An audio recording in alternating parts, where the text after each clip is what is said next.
ఫలానా తారీఖు నాటికి భారతదేశంలో మావోయిజం అనేది లేకుండా చేస్తాం, మావోయిస్టులు అనేవాళ్ళు లేకుండా చేస్తాం, నక్సలిజం అనేది లేకుండా చేస్తాము అని మాట్లాడుతూ ఉన్నారు.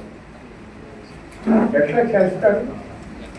ఈ దేశంలో దారిద్ర్యం కోట్లాది మంది ఆటమిస్తూ ఉంటే, నిరుద్యోగంతో కోట్లాది మంది యువకులు ఏమి చేయాలో తోయేస్తున్నటువంటి పరిస్థితులు ఉంటా ఉంటే, ఈ దేశంలో కేవలం 1% మంది ధనికుల దగ్గరే ఈ దేశ సంపదలో 40% కేంద్రీకృతం అయితే, ఈ దేశంలో 70 కోట్ల మంది ప్రజలకు ఉన్నటువంటి దేశ సంపదలో కేవలం 3% ఉంది.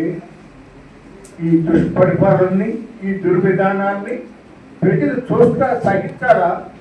ఎంతకాలం సహించాలి అనేటటువంటిది ఈనాడు మన అందరి ముందు ఉన్నటువంటి ప్రశ్నని మనం చేస్తా ఉన్నారు.